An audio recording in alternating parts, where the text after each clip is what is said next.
She's just a nobody. I heard my daughter-in-law say that, right in the middle of a multi-million-dollar wedding. At that exact moment, my wife was sitting alone, in the very last row. No one reacted. No one turned around. Kevin, my own son, even gave a small nod, like it made perfect sense. The irony, the woman they called a nobody, was the one who had written speeches that made this entire country rise to its feet and applaud. And that night, everything began to change. Before I go on, if you believe a person's worth can't be measured by appearances, subscribe to the channel and leave a comment telling me where you're listening from. I read every single message. Now, let me tell you what really happened that afternoon. No one in that room knew. I had heard everything. I stayed still, both hands resting on my knees. I looked toward the stage where crystal lights spilled down onto the marble floor of a five-star resort in Monterey. Beyond the wide glass windows, the ocean stretched out, blue and calm, a perfect setting for a perfect wedding. Except, my family was no longer part of that picture. Megan sat 2 rows away from me. She chose that seat because she didn't want to draw attention. She's always been that way. The cream silk dress she wore had been pressed early that morning. Not designer, no logo, no glittering stones. Just neat, clean. For me, that was enough. For Nancy, it wasn't. I watched Nancy lean toward her close friends. They laughed softly. Champagne glasses lifted to eye level. One of them turned to look at Megan. Her eyes moved slowly, from Megan's silver hair pinned carefully in place, down to the low heels, worn smooth by the years. Then they laughed again. Kevin stood nearby. His custom tuxedo fit sharp across his shoulders. My son looked like the kind of man you see on the cover of a financial magazine. Straight posture, confident smile, trained to walk into rooms where a man's worth is measured by balance sheets. He didn't look at his mother. 2 months earlier, Kevin had called me. His voice lowered, like he was negotiating a deal. Dad, there'll be a lot of Nancy's family partners at the wedding. Investors, a few influential people. You and Mom can just sit in the audience. No speeches. I want everything to feel polished. Polished. I understood. Don't let our working class past step into the future he was trying to paint. Don't let a carpenter's rough hands distract men who glance at expensive watches. I agreed. Not because I felt small, but because, on your son's wedding day, you step aside. Megan agreed too. As long as Kevin is happy, she said. She's been saying that for years. This wedding wasn't just a ceremony. It was a statement. Nancy's family belonged to what people call the new upper class. They didn't inherit generations of prestige, but they had money, and they knew how to make sure everyone saw it. Long tables covered in white linen, each place setting printed with the guest's name in gold ink, wine selected from a private cellar, a string quartet playing soft classical music, gentle enough for conversation without raised voices. I overheard guests discussing investment funds, coastal real estate markets, upcoming mergers. No one talked about family. No one mentioned the groom's childhood, maybe because they didn't know it. I looked at Megan again. She wasn't bowing her head. She was simply observing, calm as when she reads through a manuscript hundreds of pages long. I know that look. It isn't weakness, it's restraint. Nancy stepped onto the stage to test the microphone before the ceremony. She cracked a few jokes to warm up the crowd. People laughed. Kevin looked at her with pride. Then I heard it again. She's just a nobody. This time, not whispered, clearer. A few guests laughed along. Not because they understood who Megan was, but because they wanted to blend into the sound. There's something strange about rooms like that. When someone is diminished, people don't protest. They stay quiet to protect their place. I felt something inside my chest close. Not anger exploding. I'm too old for reckless reactions. It was quieter than that, like a door gently shutting when you realize you no longer belong. Kevin still didn't look at us. I wondered, when did he begin to feel embarrassed by us? Was it the year he entered private school where tuition for 1 year equaled the value of a house I built in 6 months? Was it when he met Nancy, who spoke about class, as if it were something you could purchase? Or maybe it started earlier. Megan once told me children raised in different environments learn to redefine their origins. She said it without blame. Just an observation. I don't know if Kevin truly believed his mother was a nobody, but that night, he didn't object. And sometimes, silence speaks louder than words. The ceremony was about to begin. Event staff signaled everyone to settle. The lights dimmed. The music shifted. Deeper now. Megan adjusted the fold of her dress, then gently placed her hand over mine as I sat beside her. Her hand was still warm. "Don't say anything," she whispered, "just for me. Today is Kevin's day." I nodded.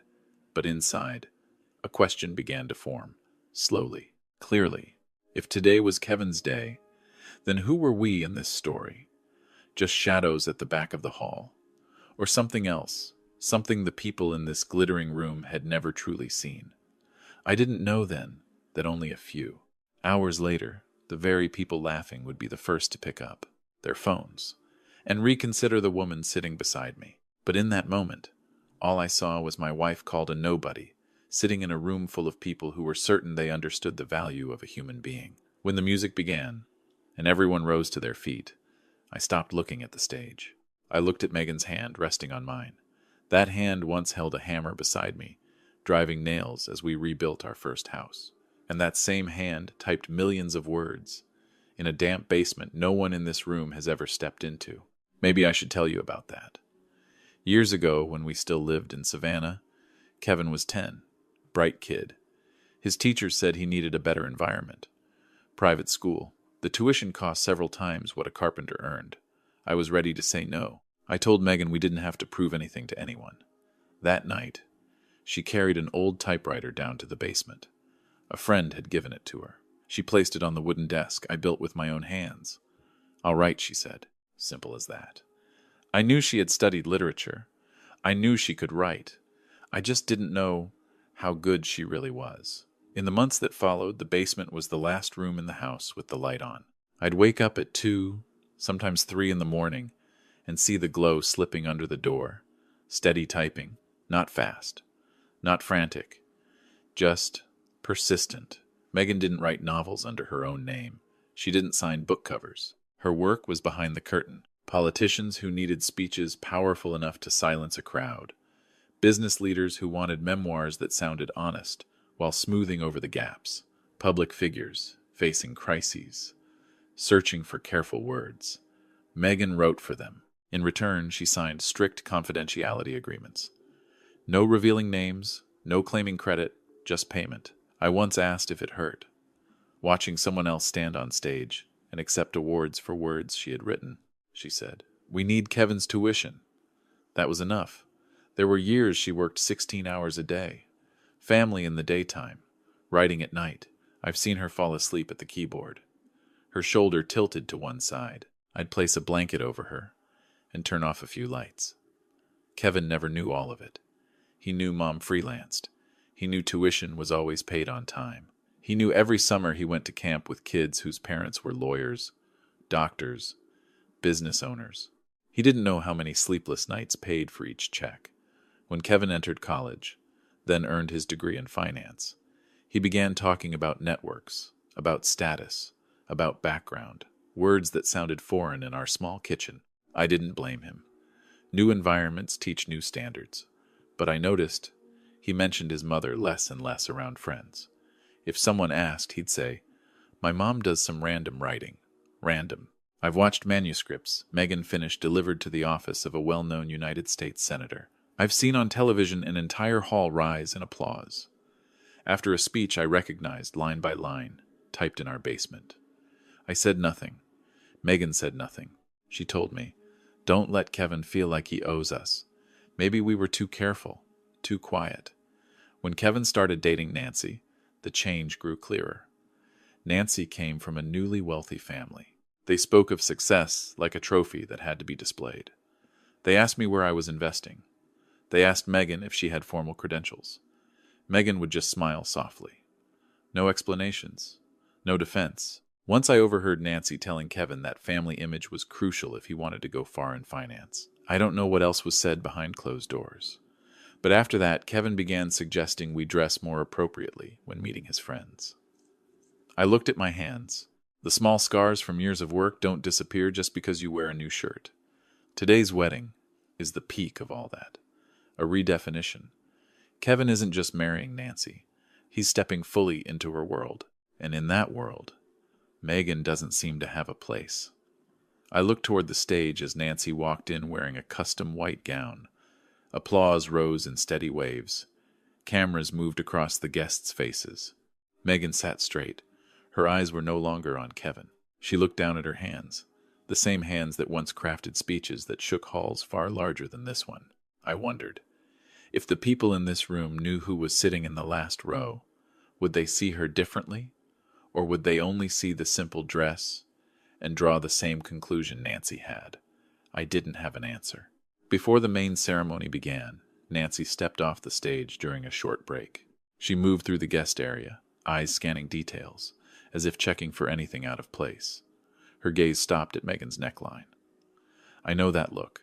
It doesn't seek understanding. It measures. And I had a feeling what was about to happen wouldn't end with a quiet laugh. Nancy's eyes lingered at Megan's neck, longer than politeness allows. I followed her gaze. Megan was wearing a simple pearl necklace. The pearls weren't large. The shine was soft. Nothing flashy. If you didn't look closely, you'd think it was just an old piece, kept out of habit more than value. But I knew exactly where it came from. Years ago, after a private engagement in Washington, a woman who once lived in the White House held Megan's hand and said, "You helped me find the right words when I had none left." A few weeks later, a small velvet box arrived at our home. No press, no announcement, just a quiet thank you from a former First Lady of the United States. Megan never showed it off. She wore it only on important family occasions. Today was one of them. Nancy approached. Her sharp perfume arrived a step before she did. She leaned down, studying the necklace, like she was inspecting something misplaced. "You're wearing that?" she asked. Not loud, but loud enough for her friends to hear. Megan smiled gently. "Yes, I've had it for a long time." Nancy let out a small laugh. "I just think everything here should be cohesive. This is a major event. If the press takes photos and sees something inappropriate, it wouldn't look good." A few nearby guests began paying attention. I saw Kevin standing not far away, speaking with a middle-aged man in an expensive suit. He glanced toward us, then looked away. Nancy didn't wait. She reached out and touched the pearls, like they were hers to manage. "It's probably best not to wear costume jewelry in a setting like this," she said, her tone still dressed as helpful. My body went rigid. Before I could move, Nancy unclasped the necklace from Megan's neck. "Quick!" "Certain." The pearls brushed against each other with a dry, brittle sound. Then right in front of us, she stepped aside, lifted the lid of a polished metal trash bin near the bar, and dropped the necklace inside. The sound when it hit the bottom wasn't loud, but to me, it echoed like a door slamming shut. No one shouted. No one stepped in. A few exchanged looks, then quickly turned away. In rooms like this, people avoid anything that might cost them their position. I stood up. Megan caught my hand. Her grip wasn't strong, but it held me in place. "Don't," she said softly. "Not today." I looked into her eyes. No tears, just a deep quiet, like when she finishes reading a manuscript and decides no more edits are needed. Nancy turned back, adjusting her hair, as if she'd just fixed a minor detail in the event plan. "I just want everything to be perfect," she said to her friends, loud enough for others to hear. "Perfect." I sat down again, but something inside me had shifted. This wasn't personal hurt anymore. A line had been crossed. At that moment, near the main entrance of the resort, there was a subtle movement I almost missed.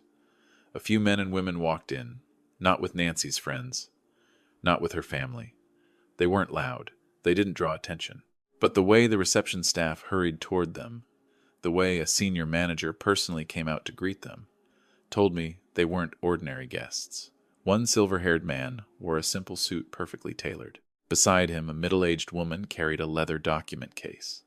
They didn't move toward the stage. They didn't admire the flowers or the music. Their eyes scanned the rows of seats, then stopped. On Megan, I saw recognition cross the man's face. Not the look of a fan. The look of someone who knew exactly who he was searching for. He said something to the woman beside him. She nodded. Meanwhile, Nancy had returned to her place preparing for the main ceremony. Kevin held her hand, smiling for the cameras. No one on that stage knew that in the back of the hall, a pearl necklace lay in the trash, and another truth was quietly walking toward the center of this room. I looked at Megan.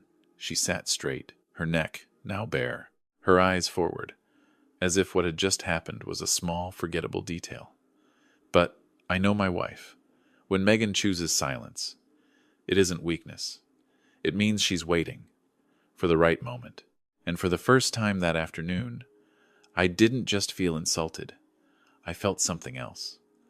A quiet certainty that this room was about to face a truth it wasn't prepared for. I'm not a man who believes in destiny, but I do believe in timing. When the official ceremony began, everyone stood once more. Nancy and Kevin exchanged vows against the sea and sky of Monterey. Their voices carried through a sound system tuned to perfection. At the back of the hall, the silver-haired man I had noticed earlier remained still. He didn't clap when others did. He simply watched. The ceremony ended. The music shifted. Guests flowed toward the reception area. Glasses lifted. Conversations grew louder. I leaned toward Megan. "Wait here a moment," I said softly. She looked at me. She knew exactly what I was about to do. This time, she didn't stop me. I walked to the polished metal trash bin. No rush. No glance around to see who was watching. I lifted the lid, reached inside, and took back the pearl necklace. The small group nearby fell quiet. No one spoke. But they watched. I used my handkerchief to wipe each pearl gently, as if brushing away dust from time itself, not the insult from moments ago. Then I returned to Megan. As I bent down to fasten the necklace around her neck again, something else began to move across the room. The silver-haired man started walking toward us. Kevin was raising a toast with Nancy's family. Nancy laughed loudly, telling a story about building a personal brand. Everything still followed the script they had planned, until one of Nancy's friends pulled out her phone. She was an intern at a major newspaper in New York City. Earlier, I'd overheard her brag about an article published that morning. When her eyes drifted toward Megan, I saw a pause. She tilted her head, looked closer, then looked back at her screen. Her finger moved quickly, scrolling, opening an article, enlarging a photograph. Her expression changed slowly. Curiosity, doubt, then something like disbelief. She handed the phone to the person beside her. Within seconds, 2 more people were staring at the same screen. I couldn't hear everything, but I heard one word: impossible. Kevin noticed the small disturbance. He stepped closer, frowning. Nancy followed, annoyed that attention had shifted away from her. Then Kevin took the phone. My son, who could control his expression in shareholder meetings without blinking, suddenly looked blank. I knew exactly what they were seeing. That morning, a major paper had published an investigative feature on the most influential ghostwriters in America. The headline didn't mention names at first, but halfway through the article, there was a photograph from a private working session in Washington years ago. In the image, Megan stood beside several senior figures of the United States. Not center stage, but clear enough to recognize. The subheading read, "The Woman Shaping the Words of Those Who Shape the Nation." I saw that article in our hotel room earlier that morning. I asked Megan if she wanted to leave before the ceremony began. She shook her head. Today is Kevin's day. Now, the article was passing from hand to hand, like a quiet current moving through the room. Nancy took the phone. She read quickly, then again. Her eyes moved from the screen to Megan and back. An older guest stepped toward Kevin. He looked at Megan longer than before, then gave a small, respectful nod. The shift in the air wasn't loud. It wasn't scandal. It felt more like a room realizing it had misjudged something important. By then, the silver-haired man stood before us. He smiled at Megan, not a polite smile. "I've been looking for you all afternoon," he said quietly. "We need to discuss the new project." He didn't have to explain more. Megan understood. I straightened my back. No raised voice. No accusation. I looked toward Nancy and Kevin, still standing among their whispering circle. "My daughter-in-law was partly right," I said, loud enough for those nearby to hear. "Megan is a nobody, to people who only look at the surface." I fastened the pearls around my wife's neck. They rested there, as if they had never left. But to those who know how to read, I continued, she has never been a nobody. No applause followed. No cheers. Just another silence, heavier this time. deeper. And for the first time that afternoon, Kevin didn't look past us. He looked straight at his mother. I had never seen that look on my son's face before. It wasn't anger. It wasn't embarrassment in the way a man fears being judged. It was recognition, late recognition, like someone who finishes a page and suddenly realizes he misunderstood every chapter before it. Nancy broke the silence first. This article, there must be some mistake, she said, still trying to sound composed. There's so much inaccurate information online these days. But the silver-haired man beside us turned to her. His expression wasn't harsh, just certain. There's no mistake, he said. We've worked with her for over 20 years. The way he said, we changed the room. A few guests stepped closer, no longer keeping their polite distance. The woman with the document case opened her phone and showed more images to someone in Nancy's circle. Private meetings, behind-the-scenes moments. Megan seated at tables with people the press was only allowed to photograph from afar. I didn't feel triumph. I simply observed. Nancy wasn't smiling anymore.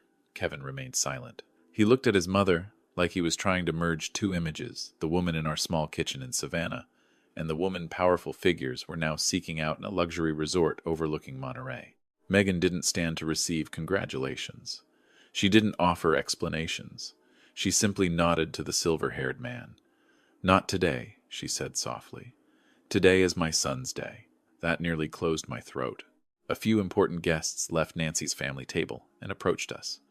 They shook Megan's hand. They called her by name. Not old woman, not the groom's mother. They spoke of past projects, speeches that shifted national debates, memoirs that restored reputations after crises. I could see it affecting Kevin more than any lecture I could have given. He had always believed networks were the key to success. And now he realized the deepest network in that room didn't belong to Nancy's family.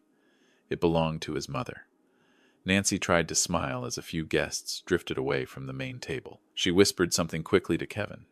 I couldn't hear it, but I saw the tension in her jaw. I stepped toward my son. Kevin, I said, calm, the same tone I once used, teaching him how to hold a hammer. Today you're marrying your wife. I don't want to overshadow that. He looked at me, then at Megan. I didn't know, he said quietly. Of course you didn't, Megan replied, her voice still gentle. I never told you. There was no blame in it. Just truth laid on the table. Light, clear.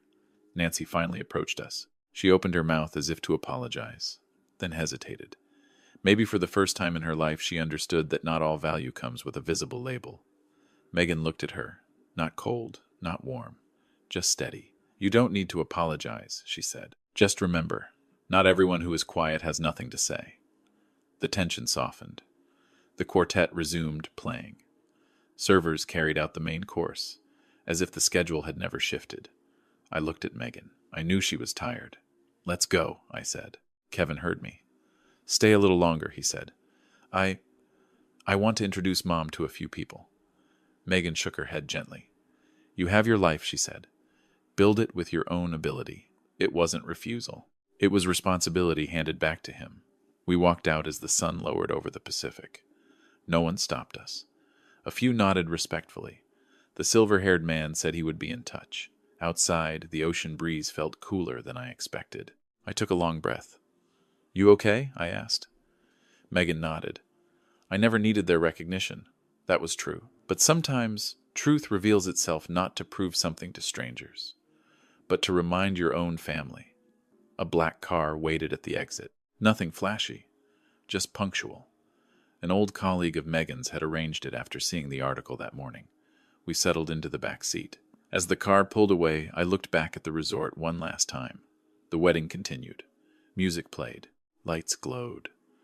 But I knew that inside Kevin's mind, something had shifted forever. I turned toward my wife. The pearls rested quietly at her neck, catching the last light of sunset. A parent's pride is always tied to a child's success. But if success makes them forget where they came from, life has a way of reminding them. A diamond can lie in mud. It can be misunderstood, undervalued, even thrown away. Its nature does not change. And that night I left my son's wedding, not with anger, but with a calm I hadn't felt in years. Calm because the truth had spoken for itself. without us ever raising our voices. Thank you for sitting with me and listening to this story. If it made you think or reminded you of someone in your own family, take a moment to like, subscribe, and share it with someone who might need to hear it. Sometimes a small story is enough to change how we see someone's true worth. Silence does not mean insignificance. Some people never step onto the stage, yet they are the ones who write the words for the entire hall. Before judging someone by appearance, maybe we should ask ourselves, have we truly understood their story? I'll see you in the next one.